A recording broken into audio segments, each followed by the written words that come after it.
네, 방금 소개받은 박복환 변호사입니다. 제가 이제 의사회 법제이사를 여러 군데 하다 보니까 이제 학술대회나 아니면 이런 강좌가 있을 때 강의 요청을 많이 받습니다. 전에는 사실 제가 강의를 할 때, 우리 이제 법 쪽에도 사실은 연수 필수 그 강의가 있어서 1년에 12시간 정도 강의를 들어야 됩니다. 그래서 그런 강의를 할 때 대법원 판례들이나 이런 것 중에서 의료 사안에 대한 그런 전문 강의가 있을 때 소개되는 그런 판례들, 이제 속된 말로 이제 족보가 있는 판례들을 가지고 이론 위주로 강의를 하다 보니까 강의의 관심도도 떨어지고 굉장히 좀 어려워하시더라고요. 그래서 이제 그 다음부터는 제가 조금 강의 형태를 바꿔서 대법원 판례까지 확정은 안 됐다 하더라도 제가 실제로 지금 현재 진행하고 있거나 제가 직접 맡아서 확정이 된 그런 사건들을 좀 이론과 겸비해서 강의를 드리면 훨씬 더 도움이 되겠다.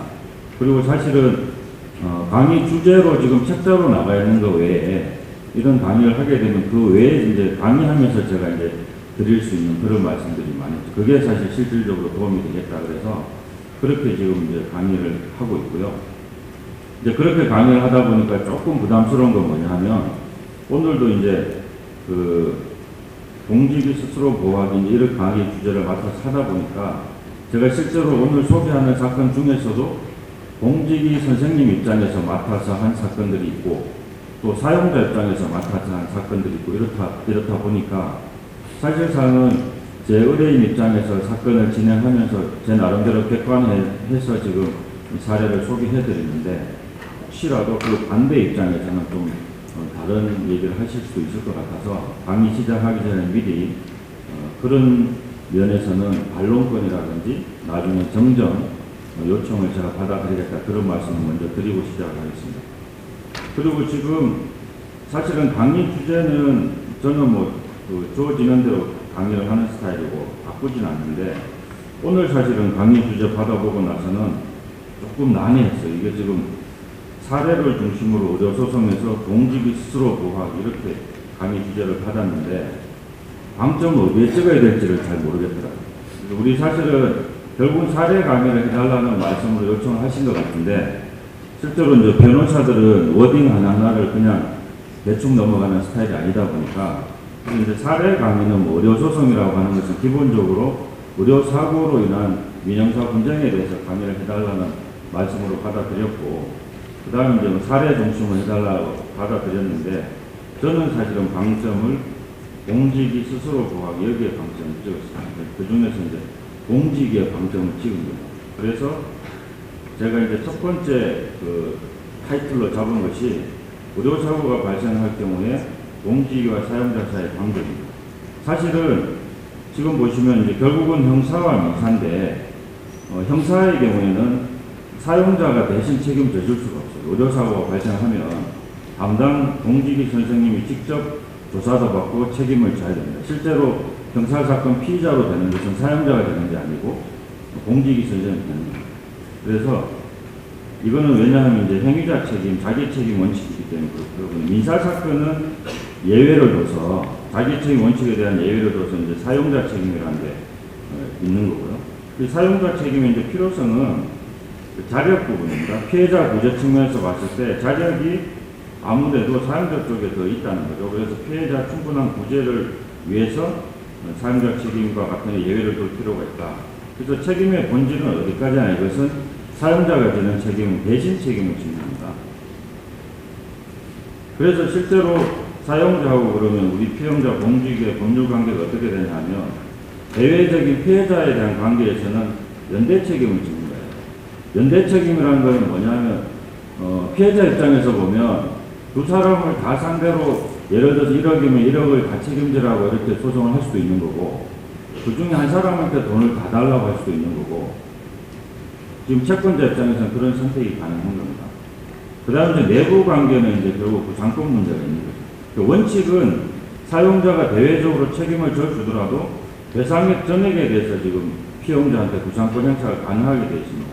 다만 이제 예외적으로 우리 판례가 여러 가지 재반 사정을 봐서 손해의 공평한 분산이라는 전제에서 신의칙상 좀 구상권을 좀 제한한다 이렇게 되어 있습니다. 그래서 사실은 이렇게 되어 있다 보니까 의료사고가 발생하면 대부분 민사소송은 사용자와 피용자를 같이 피고로 해서 연대 책임으로 가는 형태로 소송이 들어오거든요. 근데 실제로 소송의 방어는 담당 선생님, 공직위 선생님도 별 관심이 없어요. 대부분 변호사 선임도 사용자, 여러분들이 보통 말씀하시는 뭐 대표 원장님이 다 선임해주고, 그 다음에 이제 기본적인 의논도 대표 원장이 알아서 다 해주기 때문에 별 관심이 없는데, 실제로 나중에 소송 결과가 안 좋게 나왔을 때 사용자 쪽에서 공직위 선생님 책임자라 이렇게 했을 경우에 어떻게 할 거냐, 그런 걸 생각해 보면 사실은 의료사고가 발생했을 때 협조관계가 돼요. 그래서 대표 원장님이 물어보지 않더라도 소송이 잘 진행되는지 물어봐야 되고, 또 필요하면 가장 잘 알잖아요. 지금 그때 담당 선생님이었기 때문에 협조해서 소송을 방어를 해야 되는데, 그래서 실제로 그런 부분이 원만하지 않아서 결국은 문제가 훨씬 더 커지는 그런 경우들이 너무 많다는 거죠. 그래서 제가 오늘 소개해드린 사례들은 아까 말씀드렸듯이 공직의 방점을 찍었다. 그래서 지금 그런 사례들 제가 오늘 한 5가지 정도, 4가지, 5가지 정도 소개를 할 겁니다. 그래서 지금 그렇고, 그 다음에 저는 사실은 오늘 사례를 먼저 강의를 드리고, 일반적인 우리 의료사고에서 형사책임은 어떻게 따지고 민사책임은 어떻게 따지고, 이거는 나중에 시간이 남으면 조금 말씀드리고, 아니면 이거 책자가 나가 있으니까 그냥 한번 보시면 된다 이렇게 지금 강의를 하려고 했는데, 지금 오늘 뭐 여러 번 말씀이 나왔지만 지금 안동에서 지금 산부인과 선생님이 구속되는 그런 사건이 발생을 했잖아요. 그래서 제가 그 부분을 먼저 말씀을 안 드릴 수가 없을 것 같아서 그 부분을 먼저 말씀드리고 사례 강의를 하도록 하겠습니다.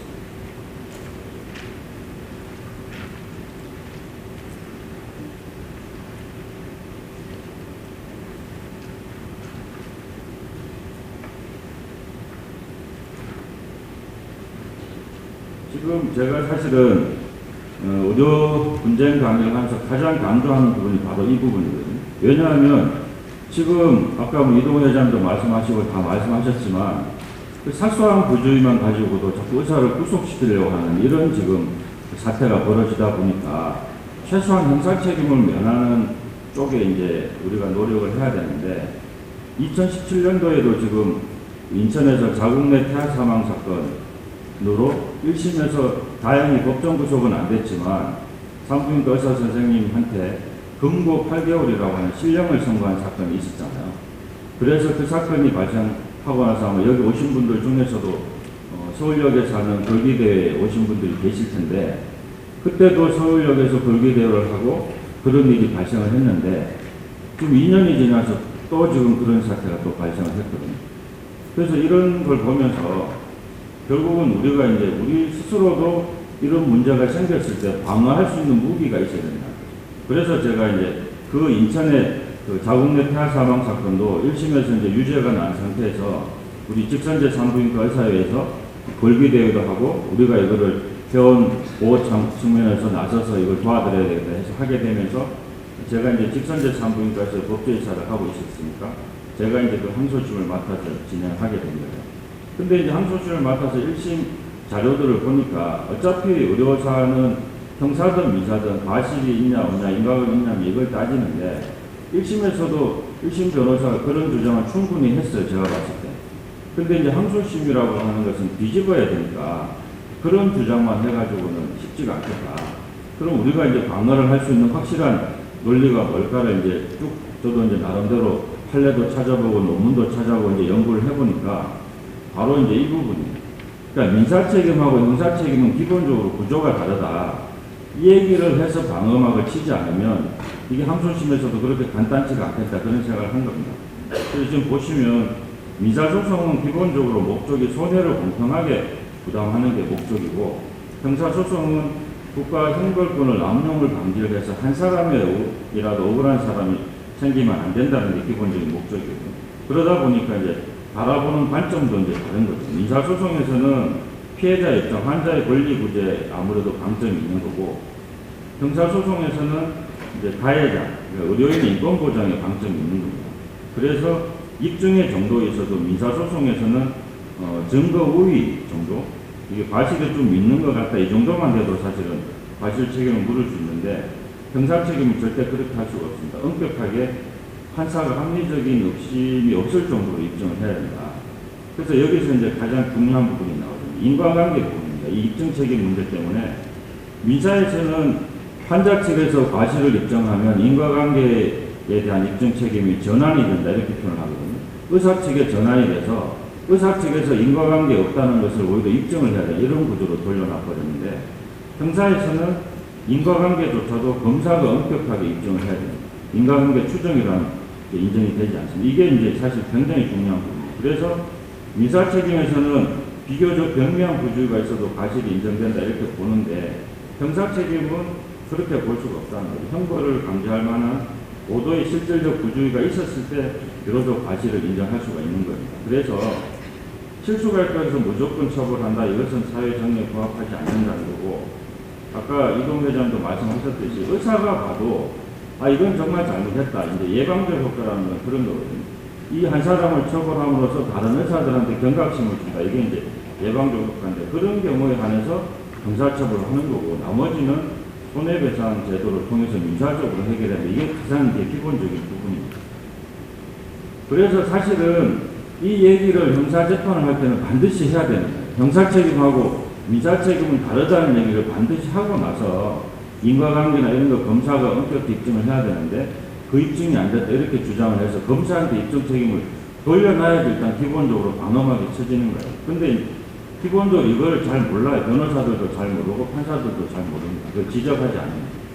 그래서 인천의 자궁내 태아 사망 사건도 결국은 항소심에 가서 이게 이제 무죄를 받고 대법원에서 무죄를 받았는데 제가 지금 말씀드린 그 주장을 했죠. 그 주장을 해서 첫 번째 항소심 재판에 이제 첫 재판에 갔는데 재판장이 바로 이제 그 말씀을 하시는 거예요. 그 검사 인과관계 입증이 좀 부족한 것 같은데 인과관계에 대해서 좀 더 입증해보세요. 이 말씀을 하신 거예요. 그러니까 사실은 이거는 그 말씀하는 순간 게임이 끝난 겁니다. 검사가 인과관계를 도저히 입증할 수가 없는 상황이에요. 왜냐하면 자궁내 태아 사망 사건이라는 것은 사실상 원인이 어떤 건지 밝히기가 기본적으로 굉장히 어렵고 그것도 확률적으로도 좀 낮은 경우고요. 그 다음에 이 사안은 부검 자체를 하지 않았어요. 부검 자체를 안 했기 때문에 기본적으로 사망의 원인이 뭔지를 밝히기가 어려운 그런 사안인데 재판장이 검사가 입증을 해야 된다라고 해버리니까 사실은 검사는 입증할 방법이 없는 거예요. 그렇게 해서 사실 원차에 대하게 어떻게 보면 재판이 진행이 돼서 이거는 이제 무죄 판결을 받았고 사실은 항소심에서도 우리가 이것은 사실은 20시간 동안 우리 진통을 겪어온 산모 가족이 너무 고통스럽다고 해서 앞으로도 한 6시간 정도는 더 진행이 돼야지 이제 분만을 하게 되는데 휴식을 좀 달라 해서 담당 선생님이 1시간 반 정도 휴식을 준 거예요. 무통 주사를 놓고 나서. 그 사이에 이제 태아가 이제 사망해버린 그런 사안인데 자, 그래서 이제 형사책임하고 민사책임이 기본적으로 다르다. 저도 독립적인 거예요. 그래서 우리 판례도 보면 같은 사안인데도 형사와 민사 결론을 달리하는 그런 사안들이 되게 많고요.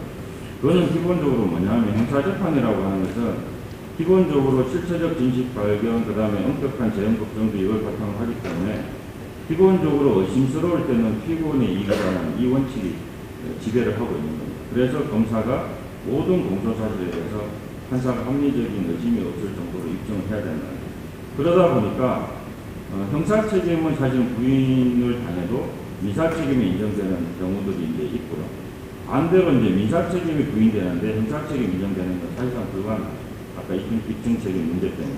그래서 사실은 그동안은 우리 이제 사례들이 보면 적어도 성남시 의사 구속 사태라든지 이번에 안동 사건 구속 사태 발생하기 전까지만 하더라도 민사 책임이 인정되는 경우에도 형사상으로는 기소되는 경우는 거의 없었습니다. 그리고 기소되었다 하더라도 무죄 선고하는 경우가 대부분입니다. 그래서 이 사안이 하급심 팔리긴 하지만 민사소송에서 30%의 책임이 인정된 점을 고려하면 형사 책임을 질 정도의 과실이라고 볼 수 없다. 이렇게 해서 이제 민사 책임 인정되는 게 오히려 형사에 와서는 무죄를 쓴 것. 이게 사실 맞는 거죠. 근데 이제 성남시 의사 실형 선고 법정 구속 사건은 이게 사실은 법조계에 있는 판사들도 좀 납득하기 어려운 아주 이례적이고 좀 충격적인 그런 사건이다. 왜 그러냐면 민사에서 이미 판결이 나서 피해 변제를 한 사건이거든요. 그 상태에서 지금 뒤늦게 고소를 해서 형사가 문제된 사건이었잖아요. 이게 사실은 오진을 했냐 안 했냐, 과실이 있냐 없냐를 따지기 이전에 양형면에서도 있을 수 없는 일이랍니다. 피해 변제가 다 됐는데 그걸 가지고 법정 구속까지 한다는 것은 도저히 이제 좀 이해하기 어려운 그런 판결이 이제 나왔던 거죠. 그 다음에 이제 자꾸 이제 의사들을 이렇게 구속하는 사태 이렇게 생기다 보니까 이런 말씀들을 많이 하세요. 기본적으로 우리는 진료행위라고 하는 것은 환자를 치료하기 위한 선한 행위를 하고 있는 건데 사고가 발생했다라고 해서 왜 의사들을 자꾸 구속을 시키냐. 중과실이 있는 정도 돼야지. 아니면 고의가, 고의로 그런 경우는 없겠지만 그 정도, 이거는 거의 고의에 가깝다 할 정도 돼야지 형사처벌을 하는 거지. 왜 지금 자꾸 민사는 모르겠지만 형사처벌을 자꾸 하려고 하냐, 이제 이렇게 말씀하시는 분이 많은데, 실질적으로 이거는 이제 형사책임의 구조를 좀 아셔야지 그 부분을 이해하실 수가 있습니다. 업무상 과실치사상죄로 이제 조사를 받고 처벌을 받게 되시는 거거든요. 업무자라는 신분관계로 해서 가중처벌하는 그런 구조가 이미 형법 구조가 되어 있습니다. 지금 형법 규정을 보시면 단순 과실치상, 여러분들 술 좋아하시는 분들 보면 술 드시다가 시비가 붙어서 가끔씩 이제 출소가고 그런 분들이 있죠. 그래서 이런 단순 과실치상 같은 경우는 벌금도 500만 원이나 가볍게 되어 있고 반의사 불벌이라고 해서 합의가 되면 처벌 자체를 못하는 그런 범죄로 되어 있습니다. 과실치사도 2년 이하 금고니까 형이 그렇게 높다고 볼 수는 없습니다. 그런데 이게 지금 업무상 과실을 하게 되면 보시다시피 중과실하고 같은 유형으로 지금 이미 형법에 지금 그렇게 되어 있고요. 그 다음에 이제 치사와 치산이 또 같은 유형의 범죄로 되어 있어요. 그래서 형도 지금 아까 말씀드린 과실치사보다도 훨씬 중앙형으로 이렇게 되는 거죠. 우리는 이제 이 규정에 적용을 받는 겁니다.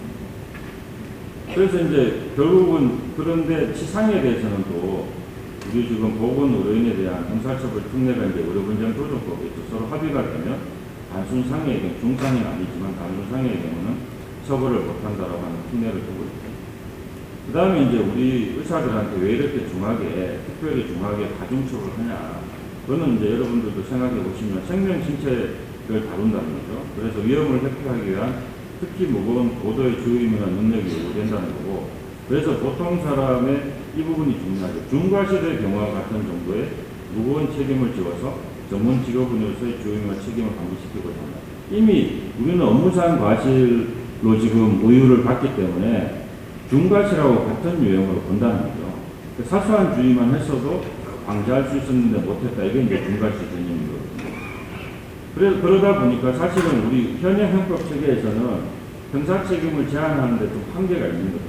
그래서 이제 의료사고 처리 특례법, 우리 교통사고 처리 특례법처럼 또 만들어서 고의라든지 그런 경우가 아닌 이상은 적어도 형사 책임을 좀 면해줘야 되는 거 아니냐. 그런 노력들을 이제 우리가 하고 있는 거죠.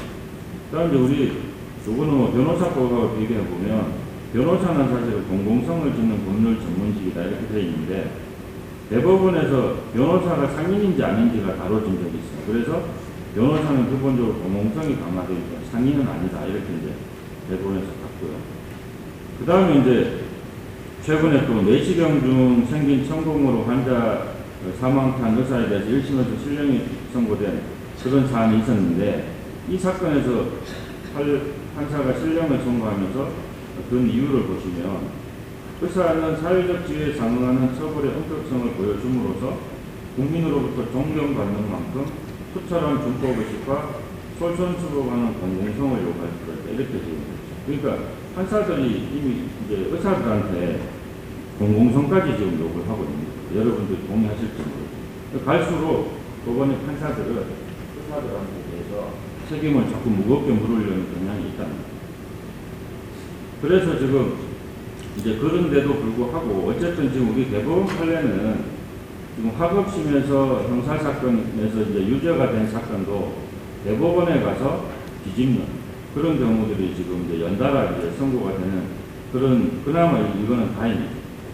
형사사건에서는 아까 제가 말씀드렸듯이 인과관계까지도 검사가 엄격하게 입증을 해야 된다는 것 때문에 민사사건과 달리 엄격한 기준을 적용을 해서 유죄가 난 사안도 항소심에서 이제 뒤집어주는 그런 사건들이 연달아 이제 선고된 케이스들이 있으니까 형사사건이 문제가 되면 항상 이런 판례들도 소개를 해야 됩니다. 아까 제가 말씀드린 형사책임하고 민사책임 다르다. 그걸로 방어막을 쳐야 되고, 대법원조차도 형사 책임을 입증을 아주 엄격하게 요구하고 이런 얘기를 해야 되고, 지금 사실은 안동 사건 같은 경우도 지금 이제 대법원에 가 있는데, 그나마 이제 기대를 할 수 있는 거는 대법원 입장이 기본적으로 이렇게 돼 있다 보니까 이런 주장을 해서 과연 그게 이제 오진이 있었는지 과실 여부도 따져야 되지만 사망의 원인과 관련해서도 지금 인과관계를 검사가 과연 엄격하게 입증을 했는지 이런 주장을 해서 대법원은 법률심이니까요.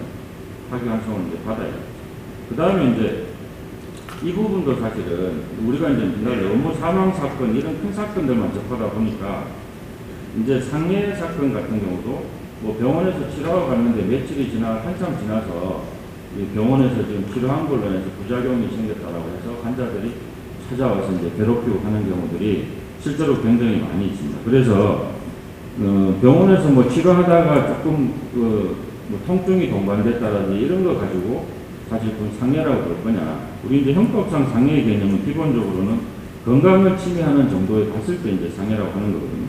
그래서 통증이라든지 상처가 발생하더라도 일상생활에 지장이 없고 자연적으로 치유된다. 특별한 치료 안 해도 이런 경우는 이제 상해라고 볼 수 없다. 이제 이렇게 돼 있는데 최근에도 지금 산부인과 이제 선생님 중 한 분이 체열하는 과정에서 이제 멍이 좀 심하게 들었는 것 같아요. 멍이 좀 생각보다는 심하게 들긴 했는데 그것도 이제 뭐 한 5일 정도 지나서 이제 병원으로 찾아와서 이거 멍든 것 때문에 그렇다. 나름대로 이제 원장님 조치를 좀 다 해주셨어요. 그래서 이제 뭐 그냥 놔둬도 치료가 되는 건데 이거는 지금 바로 위에 병원에 이제 피부 성형외과 있으니까 피부 성형외과들이 아무래도 이제 수술하거나 멍 같은 게 많이 드니까 그런 멍을 좀 빨리 풀리게 하는 그런 처방법이 있을 거다 해서 나름대로 이제 그렇게 해서 처방도 해주고 했더니 그게 빌미가 됐는지 며칠 지나서 갑자기 내용증이 500만 원 플러스 알파의 책임을 져라. 안 그러면 뭐 민형사 책임을 묻겠다. 이렇게 해서 당연히 이제 원장님은 이제 거기에 대해서 대응을 안 했겠죠. 그랬더니 형사 고소까지 해가지고 이게 형사 조사를 받는데 그럼 저를 이제 변호사를 선임하겠다는 거예요. 저도 참 난감하더라고요. 이게 지금 뭐 500만 원 그 피해 변제라 이렇게 들어온 걸 가지고 변호사를 선임하겠다. 근데 이분 생각은 그거예요. 의사들이 이런 걸 자꾸 당해주면 다른 우리 의사들한테도 영향을 미친다. 우리 후배들한테도 영향을 미친다. 그래서 본인 문제가 아니고 이거는 내가 다투겠다. 이렇게 해서 이제 어쩔 수 없이 제가 이제 맡아서 하는데 그런 것조차도 검사는 이거는 뭐 아주 심각하게 받아들이더라고요. 일반인들. 그 먹는 거. 체열하다가 먹는 거. 그래서 이거 상해입니다. 이렇게 얘기하는데 제가 봤을 때는 그거 법적으로 따지면 상해가 되게 어려워요. 검사가 지금 뭐 합의를 시키려고 이제 그렇게 이제 법을 주는 건지 모르겠지만 지금 이 개념을 대입하면 체열하다가 먹는 거 그게 법적으로 상해라고 인정이 될 수 있겠습니까? 어렵죠. 뭐 그런 사람들까지 있다는 거죠. 그 다음에 이제 민사 책임으로 가면 뭐 종래에는 사실은 직접적으로 과실을 입증하는 게 어렵다 보니까 여러 가지 간접 사실을 가지고 이제 인과관계를 추정하는 형태로 법원에서 진행을 했는데 근래에 와서는 그래도 과실은 적어도 환자 측에서 입증을 해라. 그 다음에 인과관계는 그럼 인과관계 없다는 걸 의사가 입증해야 이제 보통 이제 이렇게 진행이 되고 있고요. 그 다음에 뭐 어떤 결과적으로 의사에게 무과실 입증 책임을 지우는 것까지 허용되는 것은 아니다는 거죠. 그래서 우리 대법원에서 보면 수술 과정에서 불가피하게 발생했다라고 하는 사정, 다른 원인이 개입했을 가능성이 있다. 이런 걸 가지고 그런 어떤 추정을 빼뜨려주는 그렇게 이제 진행이 되고 있으니까 사실은 우리가 의료 사건이 발생을 하면 의사 입장에서는 항상 이런 말을 입에 달고 살아야 돼요. 나 수술 과정에서 이런 거 불가피하게 발생하는 뭐 통상의 합병증이라든지 발생하는 사정이라든지 그 다음에 사망의 원인을 한번 따져보자. 다른 원인이 지금 사망의 원인이 됐을 거다. 이런 주장을 항상 해야 되는 거죠. 그 다음에 지금 방금 말씀드렸듯이 어떤 시술을 하고 나서 수술이나 시술을 하면서 부유장애가 생기는 경우들이 있는데 우리 판례는 통상의 합병증의 경우에는 과실이 인정이 안 된다는 거예요. 통상의 합병증을 벗어나는 정도가 돼야지 이제 과실이 있다고 보는 거거든요. 그 다음에 이제 늘 문제되는 게 이제 설명 의무. 이따가 제가 사례도 소개 드리겠지만 설명 의무에 대해서는 문서화해서 해야 되고 이에 대한 입증 책임은 의사에게 있다는 거죠. 그래서 항상 말로서 설명했다. 그 다음에 이제 그 설명한 내용은 서명으로 남겨놔야 되는 거고요. 그 다음에 이제 충실한 설명을 입증하기 위해서 통상 보면 정형화된 우리 이제 그런 문구에 그대로 이제 해서 사인받는 거는 또 법원에 가면 잘 인정 못 받는 경우가 있으니까 거기에다 추가로 뭐 좀 기재를 한다든지 그림을 그린다든지 이렇게 이제 해서 나중에 설명 의무 위반이 문제가 됐을 때 이제 강화할 수 있는. 그 다음에 이제 그 의료 사안을 하다 보면요, 항상 이제 지금 뭐냐 하면은 판사들이 자꾸 이제 아까 저기 형사는 것도 그렇다 치고 민사에 오면 이제 손해 공평 부담 이것 때문에 자꾸 환자들을 불쌍하게 생각해요. 법적으로 이렇게 엄격하게 따지려는 게 아니고 그러다 보니까 민사는 요즘에 법원의 경향이요. 예를 들어서 주된 진료 행위에 대해서 뭐 의료사안 감정을 당연히 기본적으로 하는 거잖아요. 근데 감정 결과에서 과실이 있다고 나오면 뭐 판사야 고민할 필요도 없는 거죠. 그냥 과실 책임을 판결하면 되는데 주된 진료 행위에 대해서 과실이 없는 것으로 나왔을 때도 판사가 재량을 어떻게 관리하냐면 진료기록 부실 기재라든지 이런 걸 가지고 그 다음에 또 뭐 경과 관찰상에 좀 소홀했는데 이런 걸 가지고 자꾸 20%에서 30% 책임을 과실 책임을 지우려는 경향이 있습니다. 그래서 지금 사실은 우리 의료사안이 발생했을 때 이제 진료기록 부분을 어떻게 할 거냐.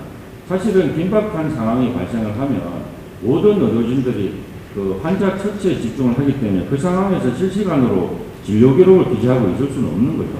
현실적으로 불가능한 일이잖아요. 그래서 이제 그러면 그 상황이 종료되고 나서라도 그러면 환자 측 보호자들이 와서 진료기록을 복사해달라 해서 이제 복사를 해줄 거 아니에요. 그 사이에라도 그 부실하게 기재된 진료기록을 기재를 해놓는 게 좋은 거냐, 이제 하지 말아야 되는 거냐, 이런 부분이 이제 문제가 되는 거죠. 그래서 그럼 진료기록을 그 병원이 없어서 기재를 못한 상태로 그냥 놔둬버렸다. 놔둬버렸더니 어떤 문제가 생기냐 하면 이제 법원에서 그 자체를 지금 그럼 진료기록에 기재가 안 된 거는 그런 진료행위를 하지 않은 것으로 봐서 이제 과실 책임을 때리더라는 거죠. 그런 판례들이 있고 또 어떤 판례는 진료기록에 부실이 있었다 하더라도 그 병원 규모라든지 여러 가지 주변 정황을 봤을 때 이 정도 되는 병원이면 그래도 이런 정도 조치는 이루어졌을 거다라고 해서 그것 자체 가지고 이제 과실 책임을 묻지 않는 그런 이제 판례도 있고 그렇게 되더라고요. 그래서 그러면 이제 저는 어떻게 조언을 드리냐면 진료기록 상황이 이제 종료되고 나면 진료기록을 기재하지 못한 거 기재해야 될 거냐 말 거냐. 또 기재를 하게 되면 자칫하면 뭐 허위 기재라든지 진료기록 변조한 걸 또 몰릴 수도 있지 않냐 이제 그런 고민을 하실 텐데 저는 그래도 기재하는 게 맞다고. 왜냐하면 기재하지 않으면 기재하지 않은 자체로 이렇게 과실을 때리는 판사들이 있습니다. 그래서 기재를 하고 다만 이제 나중에 그게 기재를 한 부분이 이게 허위로 이제 기재를 한 거냐 아닌 거냐 여러 가지 이제 주변 정황이냐 이런 걸로 우리가 이제 입증을 해주면 되겠죠. 지금 이번에 안동 사건 같은 경우도 보면 생체 징후를 뭐 측정을 안 했는데 측정한 것으로 허위로 기재했다. 뭐 그렇게 해서 의료법 위반 부분도 지금 유죄 판결이 나 있는데 병원 입장은 물론 이제 그렇지 않다는 거고. 그래서 이제 그런 양당의 어떤 우리가 이제 리스크가 있긴 하지만 그래도 저는 기재하는 게 맞다고 봅니다. 그 다음에 이제 뒤로 좀 내놔.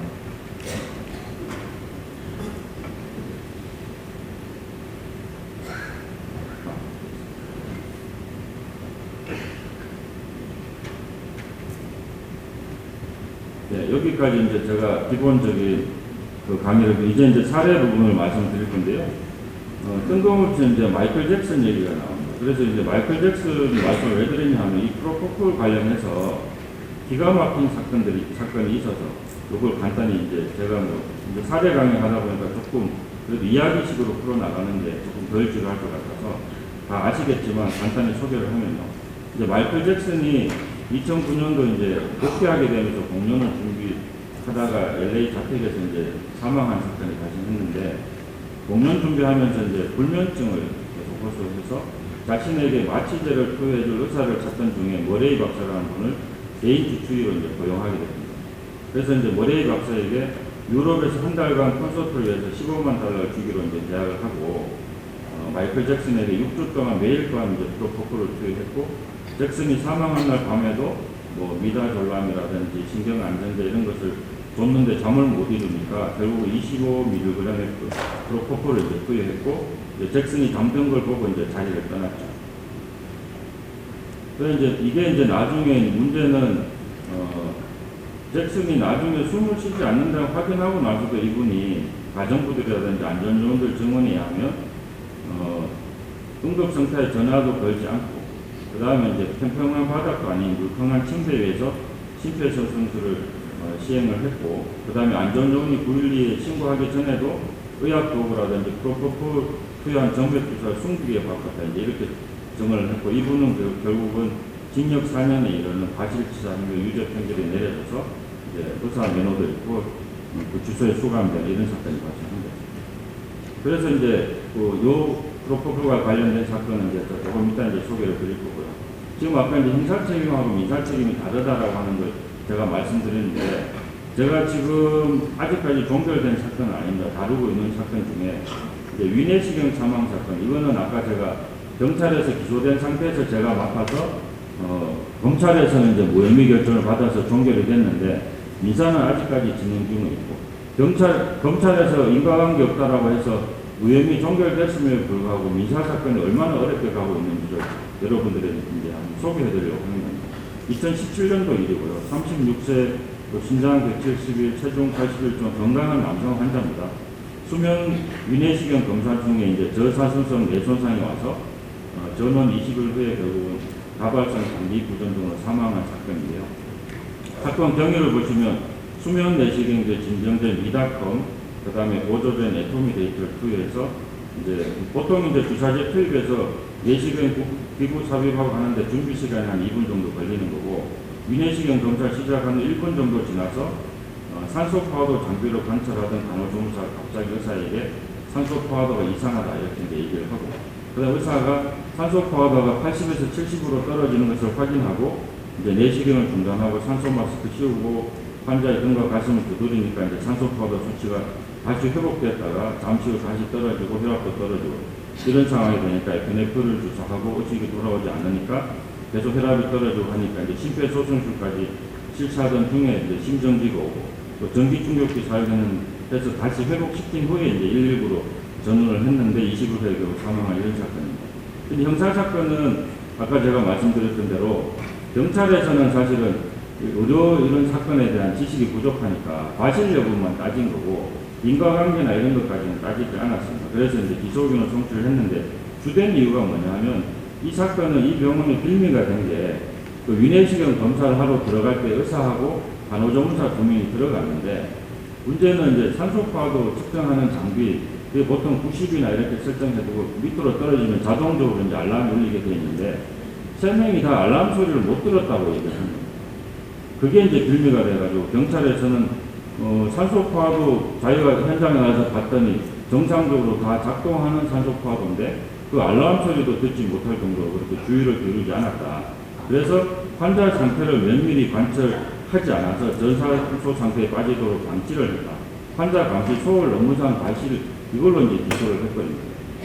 근데 이제 제가 맡아서 아까 제가 말씀드렸죠. 경찰 사건에 대해서는 검사가 인과관계까지 결정해야 된다 이런 주장을 하고, 그 다음 의학적으로 저산소성 뇌손상으로 사망이 이르려면 그 저산소성 지속 상태가 한 5분이 넘어야 되는데 3분, 5분 사이에 정상화가 되면 완전히 회복된다 이렇게 이제 교과서적으로 그렇게 얘기하고 있다. 근데 이 환자의 경우는 부검 결과에 보면 심장이 안 좋은 그런 기저질환이 나타났거든요. 그래서 이게 어떻게 보면 저산소증으로 인해서 심정지가 오고 그로 인해서 뇌손상으로 사망이 이런 것이 아니고 이런 이제 심장에 기저질환이 있다 보니까 심정지가 오고 그게 결국은 저산소도 뇌손상을 일으켜서 사망이 이런 게 아니냐. 인과관계 이렇게 되는 거다. 이 부분에 대해서 검사가 입증을 해야 된다. 이렇게 이제 주장을 하니까 아까 말씀드린 이제 검사가 이제 굉장히 고민에 빠진 거고, 실제로 이제 CCTV라든지 이렇게 다 이제 확인을 하고 전문가들한테 물어보니까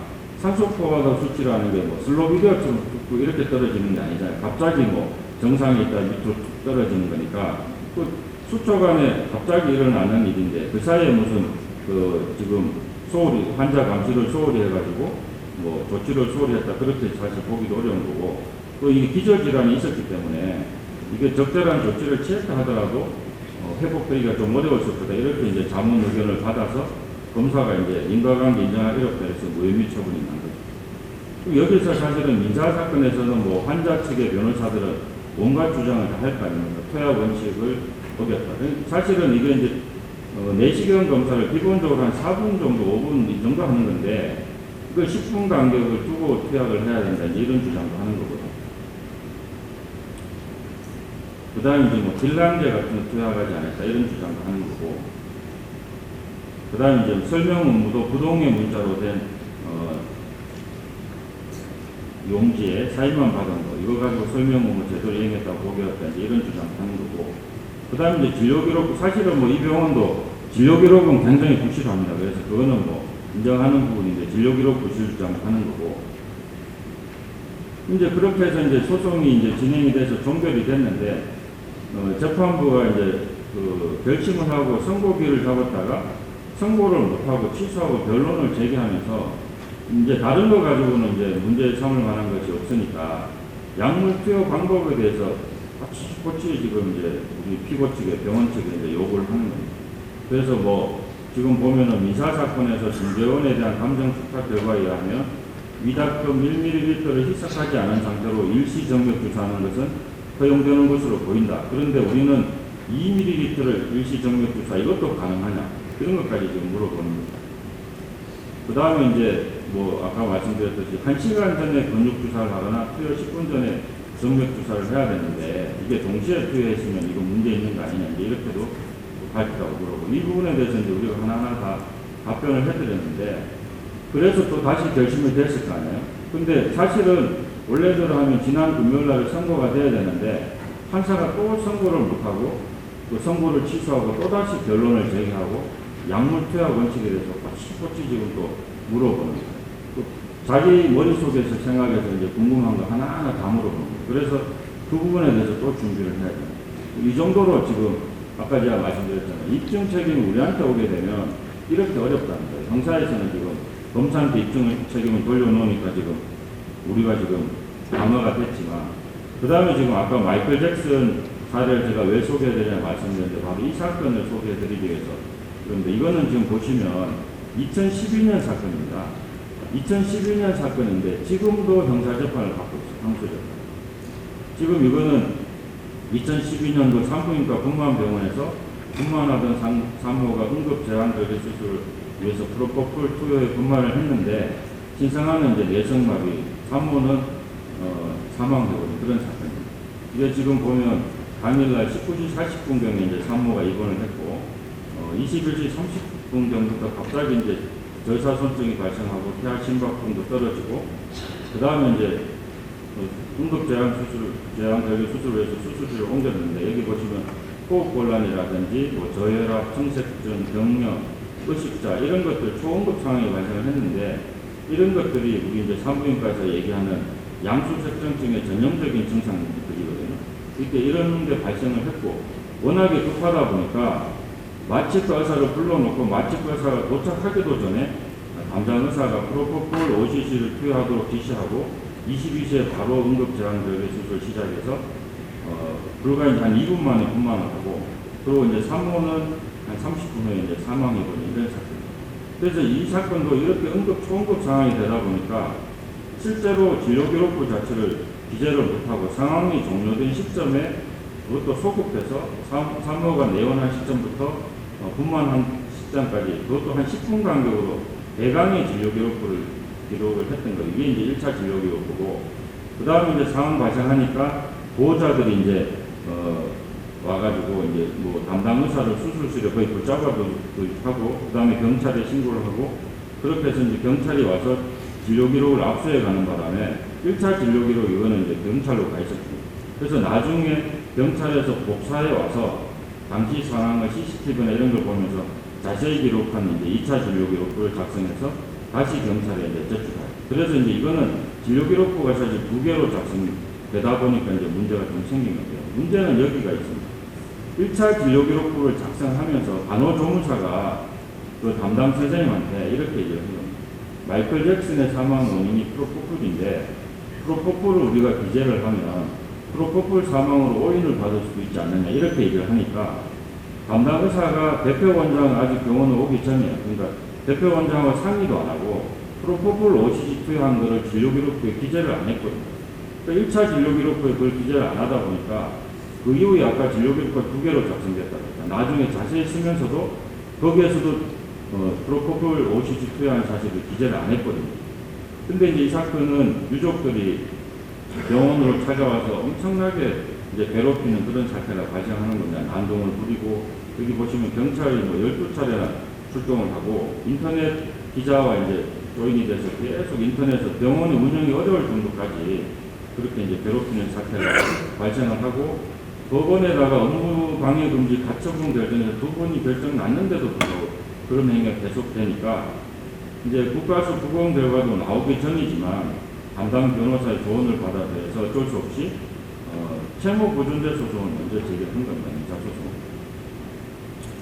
근데 이제 국가수 부검 결과를 봤더니 병리 조직 검사상으로는 양수색전증이다 이렇게 이제 나왔고, 그런데 이제 문제가 뭐냐면 진료기록부에 기재하지 않은 프로포폴이 이제 소량이 검출이 된 겁니다. 부검 결과. 그렇게 되니까 이제 난리가 난 거죠, 유족들 입장에서. 이거 진료기록부 조작을 했다. 결국은 사망 원인이 프로포폴 과다 투여인데 그걸 숨기기 위해서 진료기록부를 조작한 거 아니냐. 그렇게 해서 재부검을 해야 된다. 이제 이런 요구를 하게 된 거고, 이번에는 이제 유족들이 그렇게 요구를 한 겁니다. 이런 진료기록부상의 뭐 양수색전증이라고 하는 이런 증상을 다 빼고 오로지 신체 조직상의 어떤 병리학적 소견만을 가지고 감정을 해달라. 그래서 이제 서울대학교에 감정을 했더니 말 그대로 폐조직 검사 결과 토대로는 사망 원인 양수색전증이다 이렇게 나왔습니다. 저는 사실 이 사건을 맡을 때 처음부터 보통 이제 이런 사건을 맡으면 변호사들이 어떻게 하냐면 사망 원인이 이제 양수색전증 사망이냐 프로포폴 사망 이게 이 사건의 실체거든요. 나머지 뭐 진료기록부 조작했냐 아니냐는 사망 원인이 밝혀지면 그냥 그건 다 해결이 되는 거예요. 물론 프로포폴 50cc 기재 안 한 거는 의료법 위반으로 처벌받아야 된다. 그건 어쩔 수 없는 건데 사실 그렇게 해서 의료법 위반으로 처벌받으면 끝날 문제란 말이에요. 근데 대부분 그렇게 접근하는 게 아니고 실체를 안 건드리고 이게 뭐 법적으로 소송 사유가 되냐 안 되냐 뭐 채무부존재 확인 소지 이런 게 무슨 소송 사유가 되냐 그 다음에 진료기록부 뭐 위조가 되냐 안 되냐 이런 것만 갖고 다투거든요. 근데 저는 이제 항소심 맡을 때부터 그렇게 주장해서는 항소심에서도 승산이 없다. 결국 사망의 원인에 대해서 이제 이걸 제대로 밝혀야 된다. 그 다음에 형사소송의 대원칙이 뭐냐면 담당 의사는 이게 프로포폴 과다 투여한 과실이 있는 것으로 자백을 했지만 형사소송의 대원칙은 뭐냐면 자백만으로는 그 처벌을 못한다는 거예요. 보강법칙, 자백의 보강법칙을 해서 반드시 보강 증거가 있어요. 그래서 우리 보면 이제 희대의 사기사건, 살인사건 이런 사건들도 보면 항상 살인 도구 이런 걸 찾기 위해서 노력을 하잖아요. 자기가 자주 내가 이 사람을 살인했다고 얘기하더라도 그런 보강 증거가 나오지 않으면 처벌을 못한다는 거예요. 그래서 그 부분을 이제 저는 하고 들어요. 이게 과연 프로포폴 사망인지 아니면 양수색전증 사망인지 그것부터 한번 따져보자. 그래서 그게 밝혀져야지 이 사건은 지금 해결이 된다 이렇게 주장을 했고, 그 다음에 이제 결국은 그 지금 이 사건에서 이제 문제가 된 상황을 보면 그 산모한테 이제 부착하는 이제 펄스 오스메탈이라는 게 있는데 혈압하고 맥박, 산소파도 이걸 측정하는 건데 프로포폴 투여했다는 그 시간으로부터 한 17분 동안에 산소포화도가 99%로 유지되는 그 증거가 있는 거예요. 그러면 이거를 가지고 우리가 의학적으로 접근했을 때 이게 지금 프로포폴 사망이라고 볼 수 있느냐는 거죠. 프로포폴이라는 것은 기본적으로 지금 그 방광기가 아주 짧잖아요. 그래서 지금 그런데 지금 17분 동안 그러고 이게 프로포폴이라는 것은 기본적으로 이제 호흡 억제 효과가 있는 건데 프로포폴 투여하고 나서도 17분 동안 산소 포화도가 99% 유지됐다는 것은 도저히 이거는 프로포폴 사망하고는 설명할 수가 없는 거다. 그 지적을 했고 검사인데 그걸 밝히라니까 검사는 전혀 거기에 대해서 답을 못했고 그래서 이제 판사가 다시 변론 제기하면서 그 의문을 제기한 거예요. 프로포폴 사망하고 양수색전증상 두 가지 가능성이 다 있는데 부검 시 추출된 프로포폴 양을 기준으로 실제 투여량을 추측할 수 있는지 이걸 좀 밝혀달라고.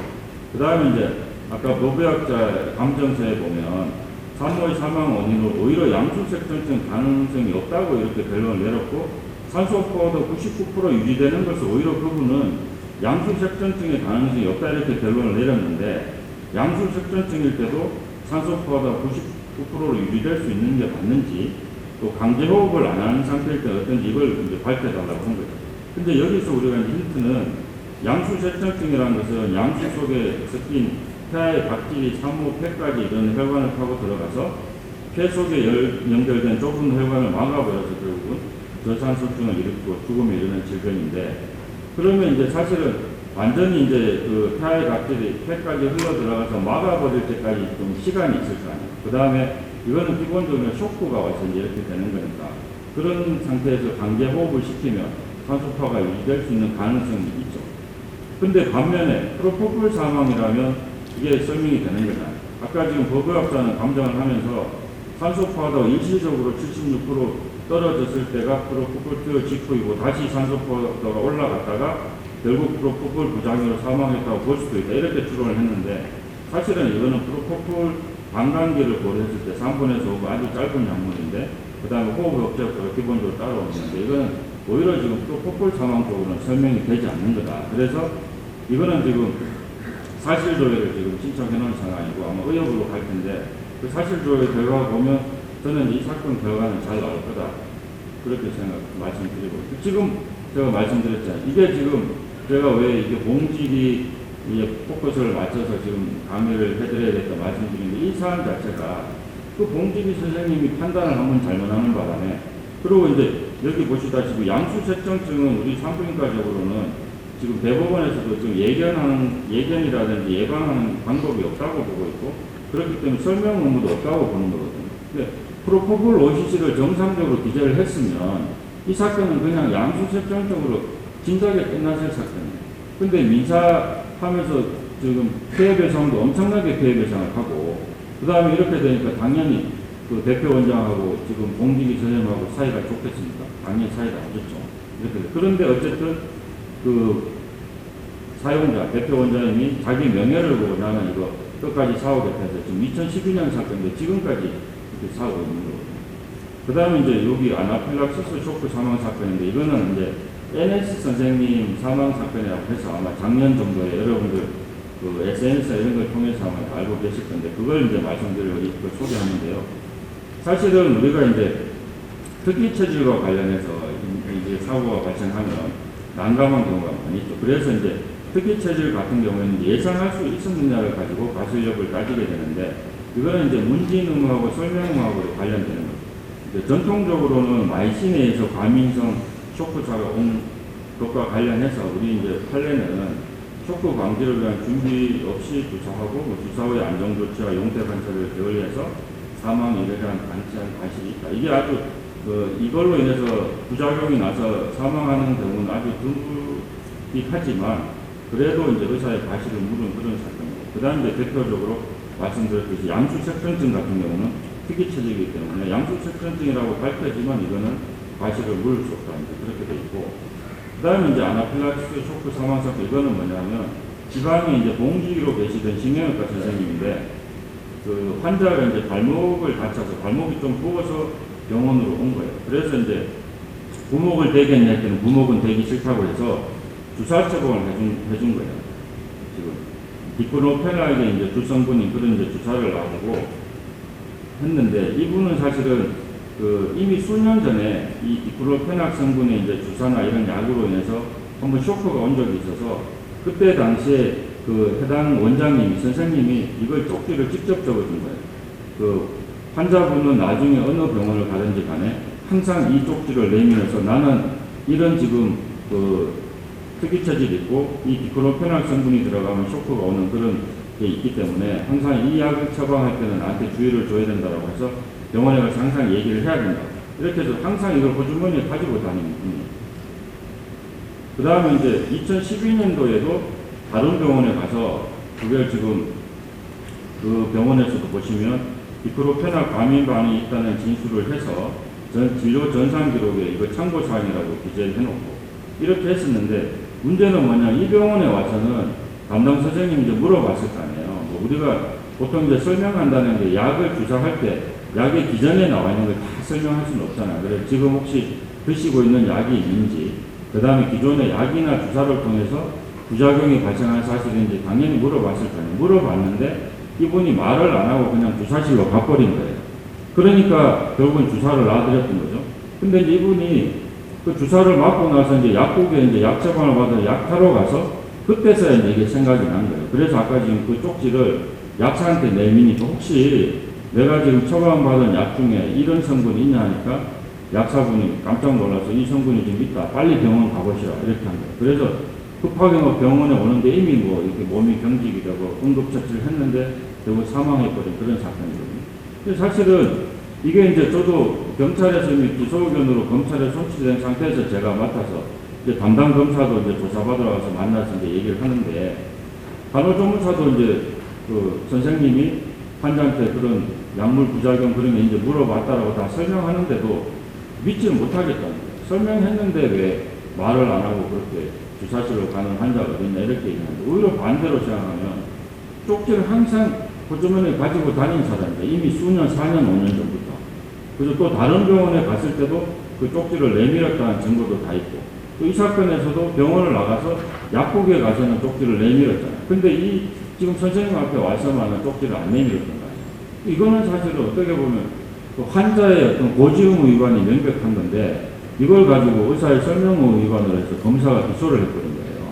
근데 안타까운 거는 그 법원에 이제 재판을 받고 민사소송은 아까 말씀드렸던 대로 사용자 병원하고 이 선생님과 같이 이제 연대책임을 묻는 소송이 들어와서 재판을 받는 와중에 이분이 갑자기 심근경색이 와서 이제 돌아가시고 사망하는 그런 사고가 발생했거든요.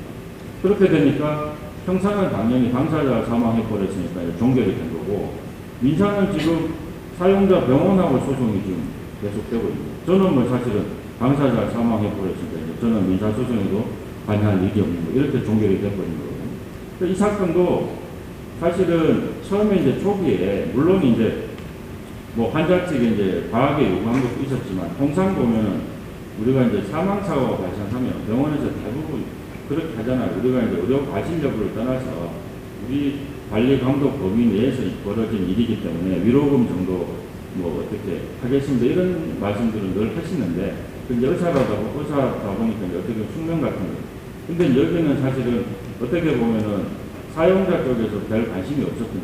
그러니까 형사는 뭐 당연히 그 담당 의사가 조사를 받아야 아까 말씀드렸죠. 근데 이제 그 민사와 관련해서도 사용자 쪽에서 별 관심이 없다 보니까 이분은 이제 그 병원도 나와서 이제 다른 병원 이제 전전하게 되시고 그런 과정에서 이제 그 사망하셨는데 어쨌든 결국은 당사자가 사망해버리고 나니까 사용자가 이제 모든 책임을 떠안고 민사소송을 맡아야 되는 거죠. 그 아까도 제가 말씀드렸듯이 이게 결국은 문제가 의료사고 발생했을 때 대외적으로 뭐 검찰에 가서 방어를 어떻게 하고 민사 법원에 어떻게 하고 이게 중요한 게 아니고 사용자하고 피용자가 이게 사실 관계가 원활하게 돼서 서로 이렇게 방어가 잘 돼야 되는데 이런 문제들이 항상 현실에서는 이런 부분이 오히려 더 크게 와닿더라는 거죠. 그 다음에 이제 그러고 나서 우리 이동훈 회장님께서 이게 SNS인가요? 비사에 나오거든요. 비사에. 도대체 대한민국에서 의사로 살아간다는 게 뭐냐 이렇게 글을 올리십니다.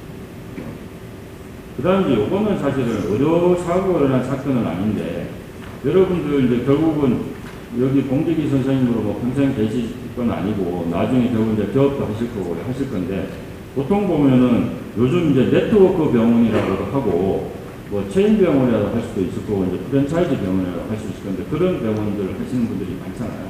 이게 이제 처음에는 뭐 여러분들 잘 아시겠지만 UD 치과라고 해서 엄청나게 이제 전국에 뭐 100개 이상 이렇게 했던 분이 있고 근데 그거와도 관련되는 건데 처음에 이제 그 여기 좀 A 의사라는 분이 지금은 이제 개인 의원을 하고 계신데 이전에 이제 요 B 의사라고 요 분이 이제 피부 성형과 쪽으로 여러 개 그런 네트워크 병원을 운영하고 있는 그 병원에 이제 처음에 공직으로 들어가셨다가 거기에서 5천만 원 보증금을 내고 동업계획서를 작성하고 이제 부원장으로 근무한 사실이 있고 그러던 와중에 이분이 이제 이 대표 원장이라는 분이 공직으로 이렇게 들어오시면 처음에는 이렇게 하다가 나중에 저 병원 자리에 내가 하나 지금 계약해 놓은 게 있는데 원장님 직접 한번 해보시는 게 어때요? 이렇게 했잖아.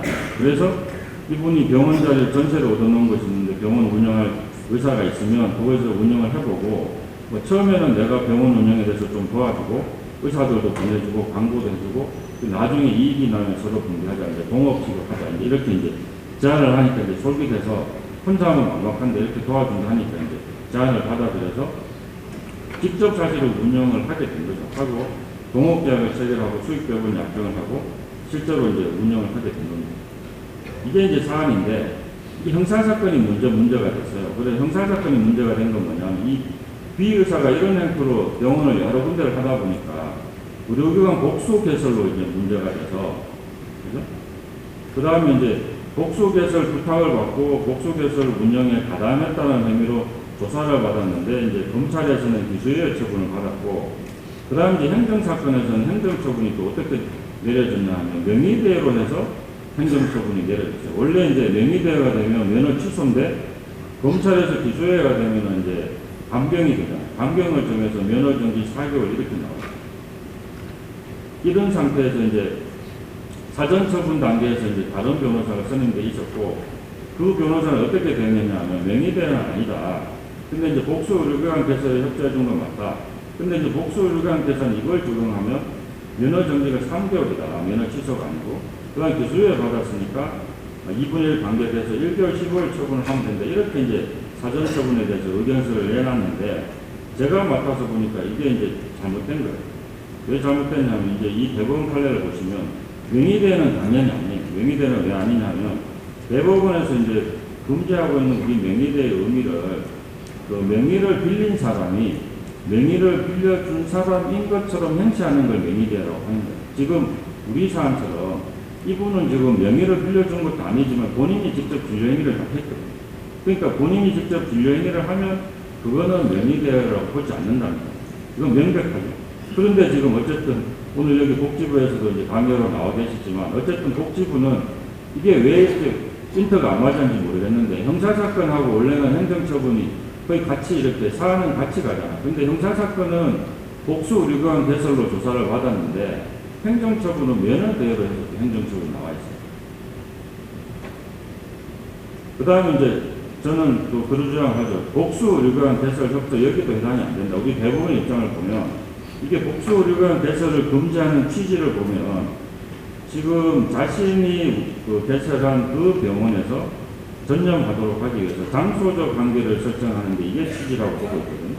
그래서 우리 대법원 보시면 다른 의사를 고용해서 그 의사 명의로 새로운 의료기관을 개설하더라도 그 운영에 직접 관여하는 데서 더 나아가 이렇게 되죠. 그러니까 운영에 관여하는 것만으로는 복수 의료기관 개설에 해당이 안 된다는 거예요.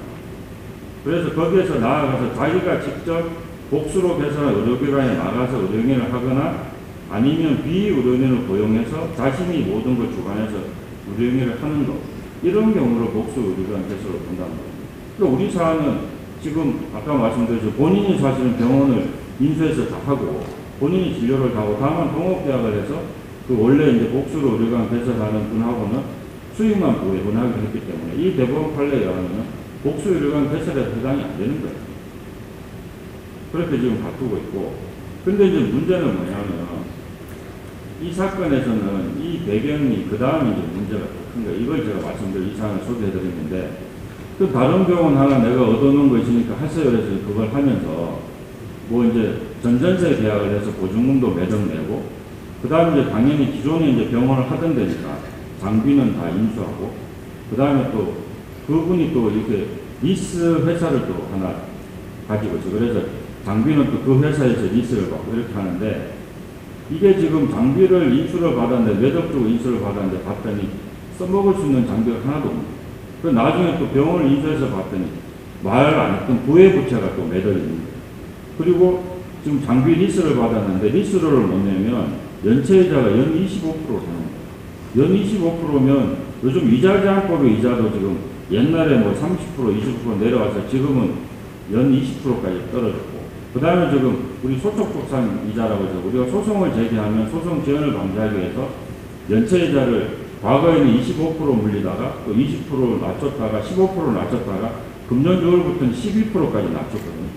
근데 지금 그 공직으로 들어온 선생님한테 병원 하나 인수시키면서 리스 계약하면서 리스를 안 내면 연 25% 페널티를 내는 거예요. 그러니까 이분은 지금 그 따로 이제 독립해서 이제 병원을 하시는데 그 관계도 이제 정리를 하고, 근데 그걸로 해서 지금까지 그 뼈 빠지게 진짜 일을 해서 입술이 부르틀 정도로 일을 하시는데 그 굴레에서 못 벗어나는 거예요. 그거 지금 장비 지금 쓰지도 못하는 장비 매덕 쪽은 받고, 그 다음에 또 이미 민사소송까지 들어와서 제대로 대응을 못해서 판결까지 받았고, 그러니까 지금 이게 배보다 배꼽이 더 큰 그런 상황, 수억을 지금 그 대표 원장한테 지급하고 나서도 아직까지 남은 부채가 수억이 있는 이런 상황입니다. 그러니까 사실은 이런 부분에 대해서 나중에 여러분들 나가서 배워보거나 하실 때 이런 부분을 굉장히 주의하셔야 됩니다.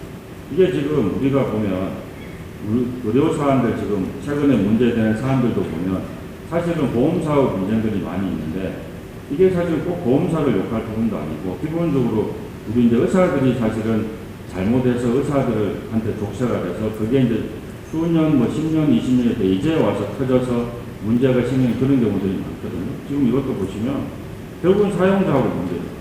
그러니까 의료사항이 발생했을 때 방어를 하고 안 하고의 문제는 큰 문제는 아니에요. 그건 요즘 이제 의사들 자꾸 구속시키고 하니까 아까 제가 말씀드렸듯이 그런 논리로 방어를 하고 변호사, 선임의사 대응을 하고 하면 되는데 모든 문제는 내부에 있다는 내부에.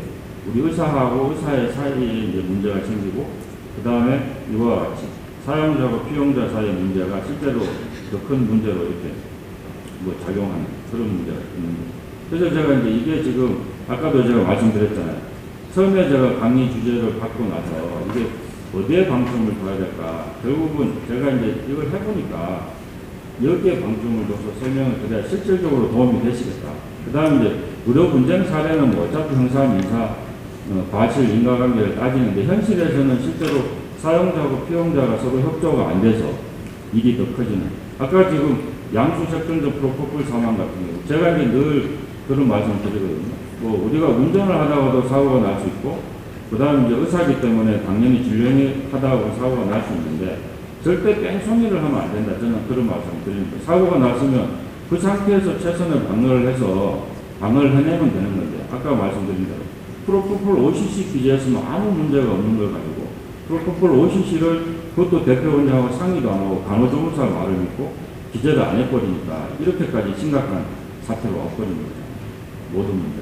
그래서 그리고 또 어떤 문제가 있냐면 이제 이게 의료 사건이 이제 문제가 돼서 나중에 이제 책임이 짓는 걸로 이렇게 나오면 사용자 입장에서는 그동안 소송 과정에서 담당 선생님이 좀 협조를 잘 해주고 했으면 불만이 없다. 어차피 내가 책임을 져야 돼 이렇게 하시는데 그렇지 않은 경우에 나중에 서운한 마음이 있는 거예요. 이거 구상권을 행사해야 되냐 말아야 되나 이런 또 말씀하시는 거예요. 그럼 여러분도 한번 생각해보세요. 공직으로 근무하다가 불의의 지금 의료사고가 났는데 수억의 배상을 해야 되는 상황이 발생해서 아까도 말씀드렸지만 구상권의 원칙은 실제 그 진료행위 한 공직의 선생님이 다 책임지는 거예요. 사용자 입장에서 다 책임져라고 구상을 할 수도 있는 거거든요. 그렇게 구상을 들어왔을 때 그 감당을 해낼 수 있을 거냐. 아까 지금 공직으로 스스로 살아남기로 했는데 스스로 살아남는 게 바로 이 내부적인 부분에서 관계성을 잘 유지하는 게 살아남는 방법이에요. 대외적으로 이거를 형사사건을 어떻게 하고 또 민사사건을 어떻게 하고 이게 중요한 게 아니고 그 다음에 이제 또 하나 말씀드리고 싶은 거는 제가 요즘 이제 그 맘모톰 사건 때문에 사실은 형사조사가 진행돼서 계속 이제 형사 입회를 하고 그 전에도 이제 의료사건 가지고 이제 제가 이제 하게 되면 저는 항상 이제 입회를 해드리는데 이게 사실은 의사 선생님들이 평소에 이제 환자하고 진료하는 것 외에 다른 이런 대화나 이런 걸 잘 안 하시다 보니까 이게 수사기관에 가시면 대답을 잘 못하세요. 여기 계신 분들이 다 안 그럴 거라고 생각하지만 가시면 대개 한 분, 두 분 정도 여기 이제 이동호 회장님이나 주신구 회장님 정도 가시면 잘 대답하시겠지만 다른 분들은 가시면 주눅이 들어서 그런지 거의 잘 대답을 못하죠. 그래서 제가 사실은 변호사들은 기본적으로 가더라도 입회밖에 못해요. 변호사들이 다 진술할 수가 없거든요. 나중에 조서 확인하고 하는데 다른 사건들은 변호사들이 가면 보통 그냥 이렇게 좀 돌고 있기도 하고 왜냐하면 나중에 조서만 확인하면 되니까. 근데 이제 우리 의사 선생님들 사건으로 가면 제가 잠시도 방심을 할 수가 없어요. 조금만 이렇게 방심하면 자꾸 다른 말씀을 하시고 옆길로 새시니까. 아까 말씀하셨잖아요. 이동 회장도 의료 사건에 대해서 수사기관에서 툭툭 이렇게 던지잖아요. 그때 이런 조치를 좀 했으면 더 다른 결과 나왔을지 않았을까 이렇게 물어보면 아닙니다 이렇게 얘기하죠. 저는 그때 상황을 다시 돌아가더라도 더 이상 어떻게 할 수가 없고 그게 최선의 진료 이렇게 얘기를 하셔야 되는데 그럴 수도 있겠죠 이렇게 얘기를 하신다. 그러면 나중에 보면 그게 기소가 되면 그 한 줄이 자백한 걸로 판사들이 그게 인용을 한단 말이에요. 그런 것도 주의하셔야 돼요. 그 다음에 Q&A도 너무 약하죠. 그러니까 평소에 자꾸 이제 묻고 답하고 이런 걸 좀 하셔야 되는데 그런 걸 안 하다 보니까 수사기관에서 물어보면 자꾸 반대로 답을 해야 된다고 생각하는 것 같아요. 그럼 마모통도 사실 어떻게 보면 넌센스 같은 일이 벌어져. 이게 뭐 수술이냐, 지금 생검이냐, 뭐 치료 목적이냐, 검사 목적 이런 걸로 논쟁을 하고 있는 건데 두 가지 다다. 그러면 이거 지금 치료 목적으로 한 거예요. 이렇게 얘기하면 아 치료 목적도 있고 당연히 검사 목적 이렇게 답을 해야 될 거 아니에요. 아니요. 검사 목적 이렇게 답을 한다는 거예요. 그러니까 제가 사실은 이게 원장님들하고 아니면 의료 사건 그게 가게 되면 잠시도 방심을 못하는 이유가 거기에 있는 거죠. 그런 부분을 조금 평소에 그 관심을 가지셔야 돼요. 그 다음에 이제 의료 사건을 잘 방어를 하려면 그 본인들이 어쨌든 이게 의료 전문가잖아요. 변호사는 사실은 법률 전문가지 의료 전문가가 아니에요. 그러면 본인 사건에 대해서는 본인이 자료도 찾고 뭐 논문도 찾고 해서 그런 걸 서포트를 좀 하셔야 됩니다. 그런 것도 하시는 분들이 거의 없더랍니다. 제가 이렇게 해보면. 그래서 그런 부분도 좀 약하고. 이런 말씀 드려서 좀 죄송한데 일반 우리 의뢰인들하고 비교해서도 우리 의사 선생님들 의뢰인으로 보면 좀 부실해요. 사실. 본인들이 한 이런 의료 사건 건에 대해서도 다른 일반 의뢰인들이 변호사들한테 이렇게 뭐 이것 좀 반박하는 내용을 좀 정리를 해보시라든지 자료를 좀 정리해서 이렇게 말씀을 드렸을 때도 그냥 뭐 그냥 개발세발해서 그냥 이렇게 변호사가 다 알아서 해라 이렇게 하는 분들이 대부분이고 자료나 논문도 열심히 찾아주시는 분들이 많지 않더라고요. 결국은 승부는 거기서 나는 거고 의료 전문가가 그거를 가장 잘 판사도 설득하고 검사도 설득해야 돼요. 근데 판사나 검사들은 오판을 하기가 쉬운 거거든요. 그래서 오판을 하지 않도록 그런 의료 사안에 대해서는 잘 해야 돼요. 수사기관에 가면 의료 사안에 대해서도 잘 답을 못하죠. 그래서 제가 답답해서 개입을 하면 또 경찰들하고 이렇게 싸울 수밖에 없어요. 또 변호사님이 뭐 의료 전문가도 아니면서 의료 전문가보다 더 많이 아는 것처럼 얘기하냐 이렇게 하고 티격태격하게 됩니다. 그래서 그런 부분을 항상 대비를 잘 하시는 게 이게 공직위 선생님으로서 우리 의료 사건 사고에 대해서 대비하시는 방법이다. 그 말씀 드리고 오늘 강의를 마치겠습니다.